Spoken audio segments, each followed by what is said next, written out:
നമസ്കാരം. തിരുവനന്തപുരത്തൊരു പഴയ ഡിമാൻഡ് കിടപ്പുണ്ട്. ഡിമാൻഡ് വളരെ പഴയതാണെങ്കിലും വലിയ റിലവൻസ് ആയിട്ടുള്ള ഡിമാൻഡാണ്. അന്താരാഷ്ട്ര വിമാനത്താവളം മുതൽ കപ്പൽശാല വരെയുള്ള എല്ലാം തിരുവനന്തപുരത്ത് ഉണ്ട്. കപ്പൽശാലയൊക്കെ വരാൻ പോവുകയാണ്. പോർട്ടുണ്ട്. പക്ഷെ ഞാനിത് തിരുവനന്തപുരംകാരനായി നിന്നുകൊണ്ടാണ് കേട്ടോ ഇതിനകത്തൊരു പ്രാദേശികവാദം പറയുന്നത്. ഹൈക്കോടതി കേസ് കൊടുക്കണമെങ്കിൽ എറണാകുളത്ത് പോകണം. അതുകൊണ്ട് തിരുവനന്തപുരത്ത് ഒരു ഹൈക്കോടതി ബെഞ്ച് വേണം.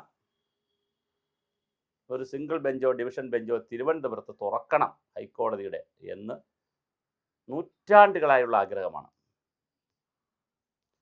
കേരളത്തിൻ്റെ മധ്യഭാഗം എന്നുള്ള കണക്കാക്കിയാൽ, ഒരു മിഡിൽ പാർട്ട് എന്ന് കണക്കാക്കിയാൽ എറണാകുളത്ത് തന്നെ ഹൈക്കോടതി ഇരിക്കട്ടെ, എല്ലാവർക്കും വരാനുള്ള സൗകര്യം കണക്കാക്കി.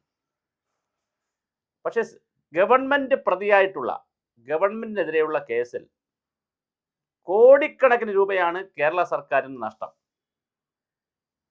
കോടിക്കണക്കിന് രൂപ. കാരണം ഓരോ പരിപാടി, ഇപ്പോൾ ചീഫ് സെക്രട്ടറി അടക്കമുള്ള, ഇപ്പോൾ കഴിഞ്ഞ ദിവസമാണ് കശുവണ്ടി കോർപ്പറേഷനുമായി ബന്ധപ്പെടുത്തി PK ബിജു തിരുവനന്തപുരത്ത് നിന്ന് IAS അവിടെ പോയി കോടതിയിൽ മാപ്പപേക്ഷിച്ചത്. അപ്പോൾ അദ്ദേഹം പോകുന്നത്, താമസിക്കുന്ന എല്ലാം ചെലവാണ്. പിന്നെ സർക്കാരിൻ്റെ വക ചെലവ്. ചീഫ് സെക്രട്ടറി മുതൽ സാധാരണ ഉദ്യോഗസ്ഥർ വരെ ഹൈക്കോടതിയിൽ കേസിന് പോകുന്ന, സർക്കാരിൻ്റെ വാദങ്ങളെ ഡിഫെൻഡ് ചെയ്യാൻ വേണ്ടി പോകുന്നത് വലിയ കോടാനുകോടി രൂപയാണ് ഖജനാവിന് നഷ്ടം. VD സതീശൻ അവർ ഹൈക്കോടതിയിൽ ഒന്ന് ഇടപെട്ട് ചീഫ് ജസ്റ്റിസിനോടൊക്കെ ഒന്ന് പറഞ്ഞ് കൃത്യമായി ഹൈക്കോടതി ബെഞ്ച് ഇവിടെ കൊണ്ടുവരണം. ഇതിനൊരു പിന്നാമ്പുറ കഥയുണ്ട്. ശശി തരൂർ ആദ്യമായി, ഇപ്പം 4ാമത്തെ തവണ മറ്റുമാണ്, 4 തവണ മറ്റുമാണ്. ശശി തരൂർ ആദ്യം ഇവിടെ മത്സരിക്കുമ്പോൾ അദ്ദേഹത്തിൻ്റെ മാനിഫെസ്റ്റോയിൽ പറഞ്ഞിരുന്നു അദ്ദേഹം വന്നാൽ ഹൈക്കോടതി ബെഞ്ച് തിരുവനന്തപുരത്ത് സ്ഥാപിക്കാനുള്ള എല്ലാ ശ്രമവും നടത്തുമെന്ന്. വർഷം 10-20 കടന്നുപോയി. അദ്ദേഹം തന്നെ 2-3 പ്രാവശ്യത്തിൽ കൂടുതൽ MP ആയി. ഒന്നും സംഭവിച്ചില്ല. തിരുവനന്തപുരം ചേംബർ ഓഫ് കൊമേഴ്സും തിരുവനന്തപുരത്തെ വ്യാപാരി വ്യവസായി സംഘവും തിരുവനന്തപുരത്തെ സ്നേഹിക്കുന്ന എല്ലാവരും പറയുന്ന, അഭിഭാഷക സംഘവും എല്ലാം പറയുന്ന ഒരു ഡിമാൻഡാണ് തിരുവനന്തപുരത്ത് ഹൈക്കോടതി ബെഞ്ച് വരണം. എന്തായാലും ശശി തരൂർ പറഞ്ഞതനുസരിച്ച്, ശശി തരൂരിൻ്റെ പാർട്ടിയാണല്ലോ ഇപ്പോൾ സംസ്ഥാനം ഭരിക്കുന്നത്, സ്വാഭാവികമായും ഇത് തിരുവനന്തപുരത്ത് ഹൈക്കോടതി ബെഞ്ചിന് വേണ്ടിയിട്ടുള്ള ശ്രമം വീണ്ടും തുടങ്ങണം.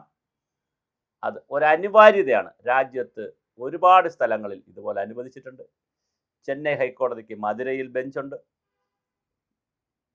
കാരണം കുറേ അധികം കേസുകൾ തിരുവനന്തപുരത്ത് കേൾക്കാൻ പറ്റും. എറണാകുളത്തുള്ള ട്രാഫിക് ജാം ഒഴിവാക്കാം, ഹോട്ടലിലെ തിരക്ക് ഒഴിവാക്കാം, റോഡിലെ തിരക്ക് ഒഴിവാക്കാം, സർക്കാരിൻ്റെ പണം ലാഭിക്കാം, ജനങ്ങൾക്ക് തിരുവനന്തപുരത്തുള്ളവർക്കും വലിയ സൗകര്യമായിരിക്കും. മിനിമം കേസുകളൊക്കെ തിരുവനന്തപുരത്തുള്ള കേസുകളൊക്കെ, അതുപോലെ സർക്കാർ കേസുകളും തിരുവനന്തപുരത്ത് വാദിക്കാനുള്ള ഒരു ശ്രമം നടത്തിയാൽ തീർച്ചയായിട്ടും ഹൈക്കോടതിയിൽ ഇന്നത്തെ തിരക്കും കുറയ്ക്കാൻ പറ്റും. കോഴിക്കോട് കൂടി ഒരു ബെഞ്ച് അനുവദിച്ചാൽ പിന്നെ തീർച്ചയായിട്ടും കേരളത്തിലെ ഈ കേസിൻ്റെ ഒരു ബാഹുല്യം കുറയ്ക്കാൻ പറ്റും. എനിക്കറിയാമെന്നുള്ളൊരു സുഹൃത്തിന് 4 വർഷം സർവീസ് ഉള്ളപ്പോൾ സർക്കാരിൽ നിന്ന് അദ്ദേഹത്തെ പിരിച്ചുവിട്ടു എന്നല്ല, ഒരു എക്സ്റ്റൻഷൻ കൊടുത്തില്ല. എൻ്റെ ഒരു സുഹൃത്താണ്. അദ്ദേഹം കോടതിയിൽ പോയി. പക്ഷെ കോടതി 4 വർഷമായിട്ട് വിധിയായിട്ടില്ല. ഇനിയിപ്പോൾ 4 വർഷം കഴിഞ്ഞ് കോടതിയിൽ കേസെടുക്കുമ്പോൾ കോടതി പറയാൻ പോകുന്നതാണ്, അയാളുടെ പീരീഡ് കഴിഞ്ഞില്ലേ, വയസ്സ് കഴിഞ്ഞില്ലേ, ഒറിജിനലി പെൻഷൻ പറ്റേണ്ട വയസ്സ് കഴിഞ്ഞല്ലോ, ഇനി കേസിന് എന്ത് പ്രസക്തി എന്ന് ചോദിക്കും. അപ്പോൾ ഒരു സ്വാഭാവിക നീതി അവിടെ നിഷേധിക്കപ്പെടുന്നില്ലേ ആ ഉദ്യോഗസ്ഥനെ സംബന്ധിച്ചിടത്തോളം? അല്ലെങ്കിൽ പണം കൊടുക്കണം. ഹൈക്കോടതി പറയണം, ശരി 4 വർഷം ജോലി നഷ്ടപ്പെട്ടെങ്കിൽ 4 വർഷത്തെ പണം കൊടുക്കാൻ പറയണം. അത് വിധി ഇടുമോ? ജോലി ചെയ്യാതെ പണം കൊടുക്കാൻ കോടതി വിധിക്കുമോ? അതോ ഇനി 4 വർഷം കൂടി ജോലി, പ്രായം നോക്കരുത്, അദ്ദേഹത്തിന് അർഹപ്പെട്ടതാണ്, അതുകൊണ്ട് 4 വർഷം കൂടി ജോലി കൊടുക്കണമെന്ന് കോടതി പറയുമോ? വലിയ ചോദ്യമാണിത്. അതുകൊണ്ട് തിരുവനന്തപുരത്ത് ഹൈക്കോടതി ബെഞ്ച് ഒരു അനിവാര്യതയാണ്. തിരുവനന്തപുരത്ത് ആദ്യം അനുവദിക്കുക, കോഴിക്കോടും കൂടി ഹൈക്കോടതി ബെഞ്ച് അനുവദിക്കുക. അതോടുകൂടി ചീഫ് ജസ്റ്റിസിനും ഹൈക്കോടതിയിലെ ജസ്റ്റിസിനും ജഡ്ജിമാർക്കും വക്കീലന്മാർക്കും ബാർ അസോസിയേഷനും ഒക്കെ വലിയ സഹായമാണാകുന്നത്. കോടിക്കണക്കിന് രൂപയുടെ ലാഭം സർക്കാരിനുണ്ടാവും. അതുകൊണ്ട് തന്നെ വി ഡി സതീശൻ അവർ മറ്റെല്ലാ കാര്യങ്ങളോടും എടുക്കുന്ന ഒരു ആവേശം, താല്പര്യം ഇതിലും എടുക്കണം എന്നാണ് അഭ്യർത്ഥിക്കാനുള്ളത്. വളരെ കൃത്യമായി ഇതിനകത്ത് ഇടപെടണം. ഇടപെട്ടുകൊണ്ട് ഹൈക്കോടതി ബെഞ്ച് തിരുവനന്തപുരത്ത് സ്ഥാപിക്കാനുള്ള എല്ലാ നടപടികളും സ്വീകരിക്കണം. അതിലൂടെ ഗവൺമെൻറ്റിനുണ്ടാകുന്ന ലാഭമാണ് വി ഡി സതീശൻ മുഖ്യമന്ത്രി മനസ്സിലാക്കേണ്ടത്. ഞാൻ സൂചിപ്പിച്ചതുപോലെ വർഷം കോടിക്കണക്കിന് രൂപയാണ് തിരുവനന്തപുരത്ത് നിന്ന് സെക്രട്ടേറിയറ്റിൽ നിന്ന് മാത്രം, പിന്നെ മറ്റ് ഡിപ്പാർട്ട്മെൻറ്റുകൾ, കൂടുതൽ സ്ഥാപനങ്ങൾ തിരുവനന്തപുരത്തായതുകൊണ്ട് തന്നെ പബ്ലിക് ഓഫീസുകൾ, ഡയറക്ടറേറ്റുകൾ, കോർപ്പറേഷനുകൾ, ഇതിലുള്ള എല്ലാവരും ഹൈക്കോടതിയിലേക്ക് കേസിനെ ഡിഫെൻഡ് ചെയ്യാൻ പോകുന്നത് തന്നെ, ഈ സംവിധാനങ്ങൾക്ക് പ്രതിയായിട്ടുള്ളവരെല്ലാം ഡിഫെൻഡ് ചെയ്യാൻ പോകുന്നതിൻ്റെ തുക വളരെ വലുതാണ്. വക്കീലന്മാരെ വച്ചും കേസ് നീട്ടിക്കൊണ്ടുപോയും അതിനുള്ള മറ്റ് ഇൻഫ്രാസ്ട്രക്ചറും സൗകര്യവും, പിന്നെ കുറച്ച് ഉദ്യോഗസ്ഥർക്കെങ്കിലും ഇതൊരാഘോഷമാണ്, ആനന്ദമാണ്, അവർ സന്തോഷമാണ് അവർക്ക്. കാരണം അടിച്ചു പൊളിച്ച് എറണാകുളത്തൊക്കെ പോയി വന്ദേ ഭാരതിലൊക്കെ പോയിട്ട് വരാമല്ലോ. ഇനിയിപ്പോൾ ശ്രീധരൻ്റെ റെയിലും കൂടെ വന്നാൽ അതിലൊക്കെ പോയിട്ട് വരാം. അങ്ങനെ ആവേശപ്പെട്ട് നിൽക്കുകയാണ് നമ്മുടെ ഉദ്യോഗസ്ഥരിൽ ഒരു വിഭാഗം ആളുകൾ. അതുകൊണ്ട് ഒരു കാരണവശാലും അത് അനുവദിക്കരുത്. തീർച്ചയായും ഹൈക്കോടതിയുടെ ഒരു ബെഞ്ച് നമുക്ക് തിരുവനന്തപുരത്ത് അനുവദിപ്പിക്കണം. സുപ്രീം കോടതിയും ഇങ്ങനെ ചിന്തിക്കണം. രാജ്യത്തിൻ്റെ പ്രധാനപ്പെട്ട മെട്രോപൊളിറ്റൻ സിറ്റികളിൽ സുപ്രീം കോടതിയുടെ ബെഞ്ചും അനുവദിക്കണം.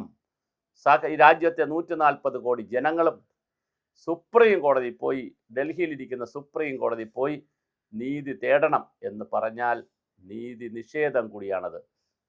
സമയത്ത് ലഭിക്കാത്ത നീതി, ഉച്ചയ്ക്ക് വിശക്കുമ്പോൾ ഉച്ചയ്ക്ക് ഭക്ഷണം കിട്ടാതെ രാത്രി ബിരിയാണി കിട്ടിയിട്ടും കാര്യമില്ല, അല്ലെങ്കിൽ പകൽ മുഴുവൻ പട്ടിണി കിടന്നിട്ട് രാത്രി ഒരു ദിവസത്തെ മുഴുവൻ ഫുഡും കൂടി കിട്ടിയത് കൊണ്ടും ഒരു കാര്യമില്ല, വയറ് കേടാവുകയുള്ളൂ.